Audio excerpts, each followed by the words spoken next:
So is the new Pit Boss 1150 DX the grill for you? Well, let's take a look at this grill and let's answer that question. Let's get into it.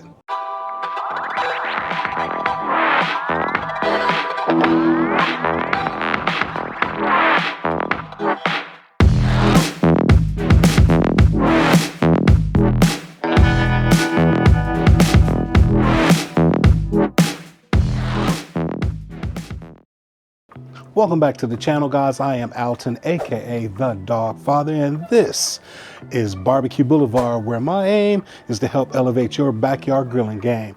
Now today we are looking at the new Pit Boss 1150 DX. That's right, it's a new grill from Pit Boss, and this will be a Lowe's exclusive. So you'll have to go to Lowe's and check out this unit. The links will be down below, but at the time of filming this video, this grill retails for $649. That's right, $649 US dollars. And man, I'm telling you, that's an excellent price for all of the features that you're gonna get with this grill. So we're gonna take a look at this grill.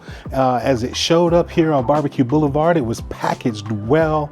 I've had some grills in the past where the packaging wasn't so great. This one, I have to say, was in excellent condition. When it showed up here, we were able to get this grill unpackaged, unboxed that is, and we did the assembly. Now the assembly process was very simple. It took me roughly about 45 minutes, and I was actually able to do it by myself. Wasn't a lot of heavy lifting, so to speak, as I've had in previous grills, just attaching the legs onto this thing and getting it upright and finishing off the whole assembly. Tell you, it was fantastic. All the parts were labeled well, so you were able to get through this assembly process really easy. And then we got it back here to Barbecue Boulevard, and now we're able to go ahead and take a look at this grill and let's do a burn off on it. So let's check out the new Pit Boss 1150 DX. So as most of the classic Pit Boss designs, you've got a front shelf here. This shelf does fold down like so. You've also got a side shelf here, and this is a fixed side shelf, and it does have utility hooks here on the front. So this is where you can hang your utensils that you're cooking with. So yeah, you got a nice little storage space or working space there. You've got a side chimney here, and this is an adjustable cap here, so you can come down for less exhaust or open it up for more exhaust. So that is adjustable. You've also got a lower open cart here for storage. Put your pellets or whatever you need down there on the rack. We've also got two fixed wheels here. So you've got one here, one on the back side, obviously. And you've got, there's swivel casters here. These are locking casters on the left side, so you can lock this unit down so it doesn't roll around on you. Okay, now taking a look on the inside here. This is going to be 1,130 square inches of cooking area. You've got 429 square inches on the top rack and 701 on the bottom rack here. So you've got a lot of cooking area to cook a lot of different proteins, a lot of different dishes, whether you're baking, barbecuing. And that's the other thing about this, is this 8-in-1 cooking capability. So you can barbecue, sear, char grill, bake, roast, braise, you name it, you can do it on this grill. You've also got your flame broiler lever here. So this can be used to sear your steaks. So as you pull on that lever, you'll see that the sear grate or flame broiler grate will open up, as you can see there. So open and close, open and close. So great piece of technology here that Pit Boss has put into their grills so that you get a true sear on steaks and not just high heat cooking. Now here you've got your hopper. This is a 30-pound hopper.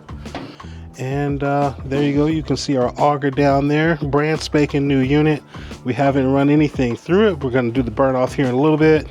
And you also will have this temperature probe that will come with your grill, so that you can plug this into your control unit here and be able to monitor your temperatures.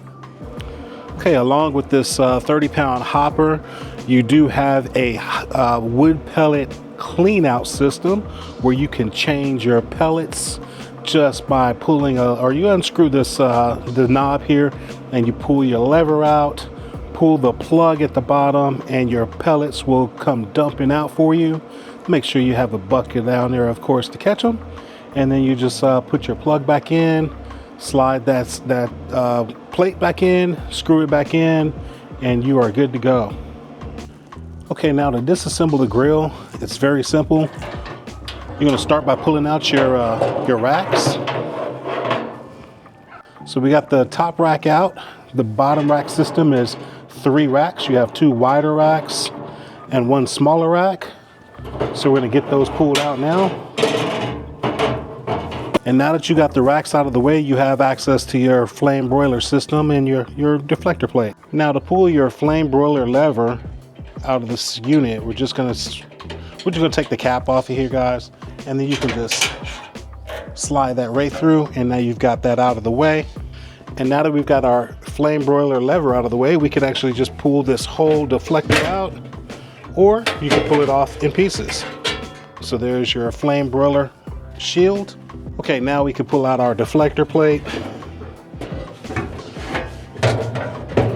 Just like that. Okay, now we've got access to the inside of our unit here, and this is our burn pot here, and that's going to be your auger where your pellets are going to feed through. Underneath there, not sure if you can see that, but that's where you're going to see your igniter, and that is going to be a rapid flame igniter, which is going to get to your cooking temperatures faster, twice as fast as a regular igniter. So that's going to be your burn pot system here in the bottom of the grill. Here on this left side, we've got our temperature probe here. So you want to make sure you clean this off periodically just to make sure you're able to read your temperatures correctly, and that'll help the grill to be able to control the temperatures the way that it needs to, because if that thing gets dirty, you might not get accurate readings. So you want to make sure you clean that on a regular basis. Over here on this right side is where you've got the hole for your grease. It will go out to your grease catch. And that's pretty much it. Pretty simple design there on the inside. Okay, underneath the grill, you've got your easy access for cleaning out your fire pot. And so you just got your handle here and a release lever on the other side. Slide this over and then down to clean out your fire pot. And then to put it back, you just slide it back up into the hole, slide it over, and then reattach your lever, and that's it. All right, so now that we're ready to do our burn off on this thing, guys, what we want to do here is we got the power hooked up. We're just going to turn on the power here, and we want to make sure our auger is turning. All right, so we got the auger turning there. We've holding on to the prime button just to make sure it is turning, and our auger is turning. So we're going to go back over here to our fire pot, and we can see that yes, our igniter is on. Put my hand over the pot just to see if I can feel the air blowing, and I do feel air blowing. Careful not to touch anything in there because it does get extremely hot, obviously. All right, so we know the mechanical system here is all working. The auger is spinning, the fan is on, the igniter is working. So now we're gonna power it down. We're gonna get some pellets put in, and we're gonna get our burn off going.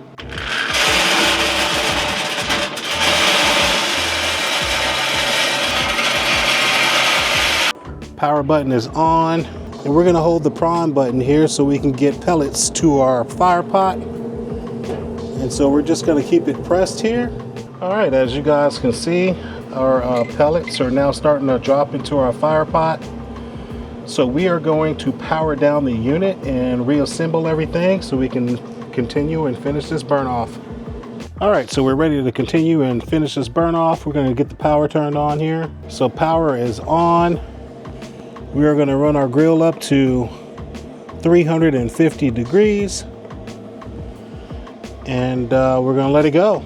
Okay guys, so it's important you do a burn off because you want to make sure you burn off any foreign material, foreign matter that may be left inside this grill from manufacturing, like oils or particles of styrofoam or any of that, because you obviously don't want any of that in your cook. So we're doing our burn off. We've got this thing lit up. We're going to 350. When you start up pellet grills, you always want to have the lid open because you don't want it to build up any gases or anything inside. that may cause you a little blow up. So we've got the grill open right now, and we're just gonna wait to get that smoke going. We're gonna accumulate a thick white smoke to begin with, and then once that has dissipated, we'll close it up and we'll let it burn for at 350 degrees Fahrenheit for about 30 or 40 minutes. All right, so we're starting to accumulate our smoke here. That means our pellets are about to ignite, and that's what you're looking for when you start your pellet grill. And you'll see this smoke start to get a little bit more and a little bit more, and it's going to be kind of a thicker white kind of smoke, as you can see right there. All perfectly normal. If you're new to pellet grills, this is the way they work when they start up. Beauty about having this flame broiler is we can open it up and we can kind of see our fire is actually going there. Hopefully you guys can see that. Okay, now that I know that we've got our flame going here, I'm going to close this flame broiler. And guys, at this point, we are good to go. We got our grill set at 350 degrees. We're going to go ahead and close the lid here. And we're just going to let this thing burn off here for the next 30 to 40 minutes. And I'll bring you back after that. All right, guys, we've been rolling this grill here at 350 degrees here, as you can see. We've been rolling now for about 40 minutes. And so I'm going to call this burn off complete. And we'll open it up here and just take a look. And everything is looking fine. And so, yeah, I think this thing is ready to cook. All right, so we've just taken a look at our new Pit Boss 1150 DX, the Lowe's exclusive. And is this the grill for you? Well, hey, you're gonna have to decide whether or not this is gonna be the one for you. But what I can tell you is, based off the pellet grills that I've used from Pit Boss as well as other manufacturers, this is an absolute steal at $649. So guys, if you're in the market for a pellet grill, you might want to strongly consider this one because it's got some fantastic features for the price you're going to be spending for it. So again, at the time of the recording of this video, this retails for $649 US. So you might want to go ahead and check that out. So hopefully I've given you the information to help you decide if this is a grill for you. Now, to cook on it, we're going to do that in the next video. So make sure you guys stay tuned, subscribe to the channel, enable the bell so you get the notifications for whenever the video comes out. I think we're going to do some pork tomahawks. That just sounds good to me right now. So pork tomahawks is probably what we're going to get on for our first cook. And I'll see you in the next video for that pork tomahawk cook. All right, Dawgfatha's out. Peace.